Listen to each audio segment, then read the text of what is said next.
Today, doing a little plumbing, y'all. I'm in the basement right now. Now this is already repaired, so I'm not messing with none of this. Actually, I'm just putting in a couple of hose bibs. You see you got one going out right there.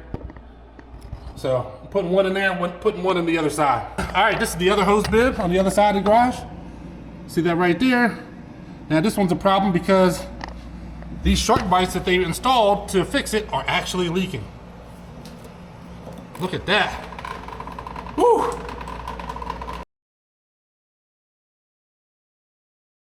I don't know, but when you shut the water off, shark bite leaks all over the place.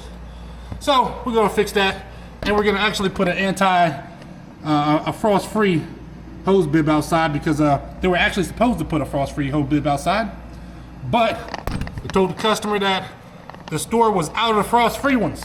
So they put this nice little handy-dandy contraption on here to stop the outdoor faucets from spinning, and it did nothing. So I'm gonna go ahead and replace all of this because that's what I do, man. All right, let's go. All right, let's get started. First thing I do is I take the hose bib and I attach everything to it. All the pieces. I usually put a piece of PEX on the end that stretches out, especially if the ceiling joists in the basement have an overhang. Now, we always call it an overhang. You might call it cantilever, whatever, but it's too far to reach into there once you put the hose bib in to actually attach anything. So I always put everything on beforehand, attach a piece of PEX, so I could just do everything from right above me in the basement. See my hand wrapped in a towel too, man. I tore my hand up with a chisel, just doing something stupid. I mean, cut it deep, man. And I don't have a first aid kit. All these years, no first aid kit on the truck. Crazy. Now, I already cut the hose bib in the basement, cut the water line, but in order for me to fit everything through the wall, I needed a 1-inch hole, and of course it's drilled in masonry, so I had to have a 1-inch masonry bit to get my hose bib in the wall.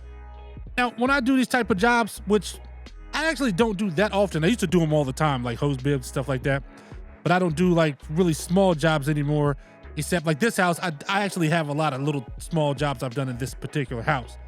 But I have people ask me like, so where do you get the skills from? Where do you get the knowledge? How do you gain the skills? And there are some options out here. There are a couple options. Of course, first and foremost, YouTube. You know, you can find anything on YouTube these days. Now, of course, YouTube has its limitations because one, you can see how to do something, but you know, of course, seeing is not doing. It's a totally different thing. And then number two, you see things in a particular setting and situation a lot of times. Sometimes people show you with the absolute most perfect scenario how things are, how to fix something. And a lot of times, it's not that simple because things change so much. So you go from job to job. That's why a lot of times on this channel, I'll show you the different scenarios that'll throw you off, right?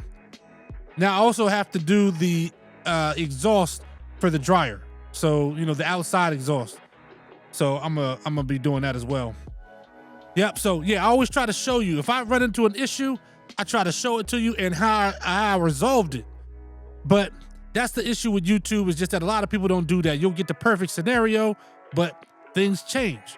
So the second way you could get experience is, of course, getting a job, man. Getting a job. Now, somebody like me, when I started this business, I'm a believer that I just don't have time for that. I didn't want to be an employee again, and I just didn't have the time. I wasn't really ready to dedicate another 5, 6, 10 years working for somebody to gain the skills and the knowledge that I needed. And, you know, depending on your skill level or your capacity to learn, you might not need that much time. I knew I didn't need another 10 years working for somebody to learn how to do a lot of these jobs. Now, depending on what, you want to go into, then yes, you don't really have a choice. You don't really have a choice. If you want to get your, plumbing license or HVAC, any of that, you're going to have to go work under somebody in order to get your license. So a lot of the work that I do, you just don't need it. You don't need your license. But like this, see, to get this hole bigger, I just use a drill bit and go in a circle, man, and get the stucco just to open up a little bit. Nobody had to teach me that. It's just something you figure out over time. The next way, number 3, the next way you're gonna learn new skills is going to work pro bono, right? Like if somebody's working on a project, you could go work over somebody's house. A lot of people will let you work for free. I mean, they'll let you work for free, and if the work doesn't turn out amazing, it is what it is, right? Or you go help somebody that knows what they're doing, and you're just gonna be their helper, and that's fine. And that's how you can acquire the skills. A lot of these things are just repetition, right? It's just the more you see, the more you do it, you'll figure it out. And you're gonna have to figure out different situations, especially if you're gonna start a business doing this, because the scenarios change vastly. You know, I was great at installing doors. You know, I was really good at installing doors. And then I came across a house that was from 1919. And the lady didn't tell me. And I just, over the phone, I was so confident, I just told her over the phone, yeah, I can install it. Man, that thing took me all day long. It was like racked. I still don't even know how I got it. I had to like shave pieces of the door frame out to get this thing. It was ridiculous.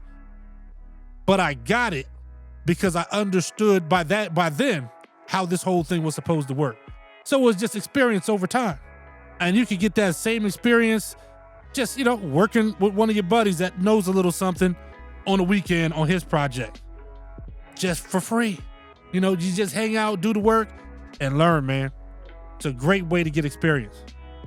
This little crimping tool, man, I love it. I probably use this thing, you know, a couple times a year, but every time is worth it. Now, the way I got experience was I did work for somebody. You know, it was years and years ago, but you know, you all know if you watch this channel for a while, you know I was an insulator like way back when I was like 20.